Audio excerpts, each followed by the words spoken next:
say, how have you done it in the past? Let's make a change. Let's try to improve on your approach about procuring work. In other words, you were not successful in securing a job in the past, so evidently something was wrong, and so now you're concerned about improving whatever they've been able to do. That is true, and networking probably is your biggest element. They only have a limited source of places to go seeking work. They'll come to the unemployment office, or they'll go to office here or there, but family becomes a very important part of networking for work. Your churches, your different people that you know, friends of friends become important, as well as the Employment Security Office. When you think about the survival skills and some of the problems that many of these young persons have, exactly what age group are we talking about, and what education level do we find that you're dealing with for the most part? We're dealing with men from ages 18 to 40, and all of these are food stamp recipients.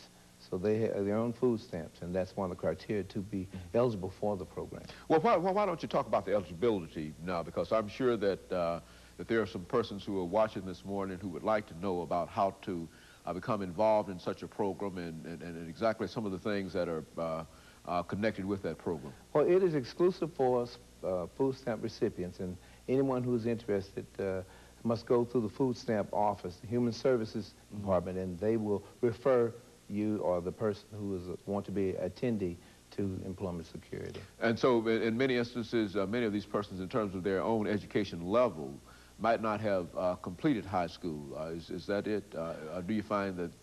Well, the good thing about the Tennessee Department of Employment Security, we have so many programs that meet the needs of all of the people. So they need to go and contact some of the agencies and find out what programs are available and get in those said programs. We at Employment Security, we do have referrals from Human Services, and going back to get your GED is one program. So whatever your problem is or whatever the situation you find yourself, it can give you some directions about what to do. In other words, no matter what your situation might be, whether you're connected with the program that you facilitate or some other program, that the Department of Employment Security has some program or some project that can assist you in improving whatever you wish to do. Is that essentially what we're saying? Getting jobs is the main problem for the males. And education or training programs, they are plenty. You need to go to one of the local employment security offices to find out what is available and then make contact to get into that program. You know, sometimes we talk about some of the real problems of young people, and I think we've dealt with this whole question of violence, and especially among teenagers and that kind of thing. What about your program? Can your program do anything in order to deal with this as a regional problem or a national problem, or what? How do you see that? Well, no one has the answers, but you have to make a try. In our Family Man section of our program, dealing with the attendees themselves, I've come up with a questionnaire about anger control. Nowhere in their lives have that ever been addressed. So I go to the source. Why are you angry? Who are you angry at? And a lot of the problems and a lot of the answers I hear from the 7 groups I've had is, I'm angry because I didn't do what I should have or what I could have. I'm really angry at myself. You find that to be quite... I find that to be quite prevalent. Well, now what can you do in terms of addressing that as an issue? I mean, is there any kind of program that you have or any kind of special kind of information that you give them to deal with self, or what? Well, no, I can't I'm not a psychiatrist or anything like that from that standpoint, but if I do find someone who has some, I can refer them further to another agency that might be able to help them. But most of all, if they'll just stop and analyze who I am, where I am, and then try to figure out a plan where I want to be 5 or 6 years from there.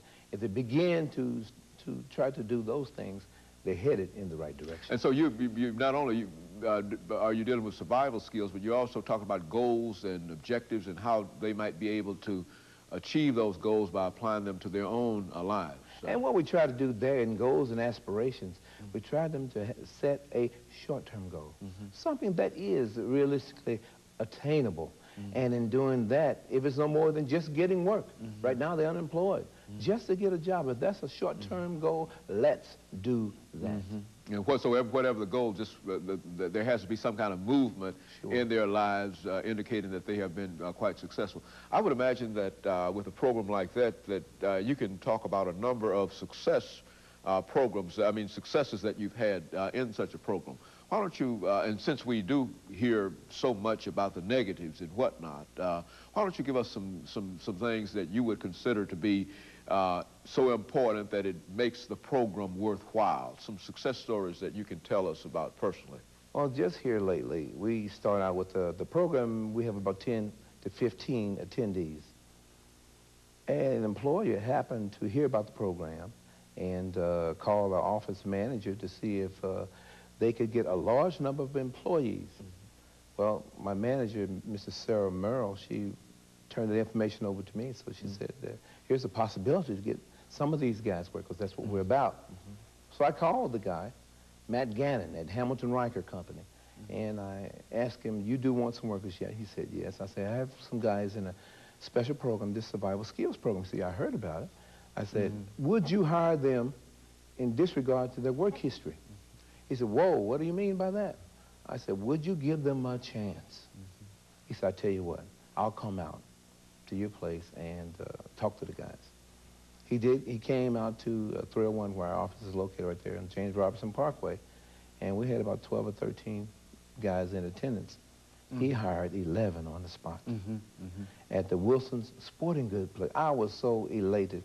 I was just thrilled to death that an employer would break down his old ties, old ego, and say, hey, I will hire them if they have took the initiative to go through some type of program to help themselves. And I was just pleased. When you look at the program, and I think you said earlier that the only drawback you find on such a program is that there are not enough slots in such programs. Let's talk about that, not by means of criticism, but by means of information, because in this new situation that we're in now, this new economy and whatnot, there are going to be many, many opportunities for people, and it does seem to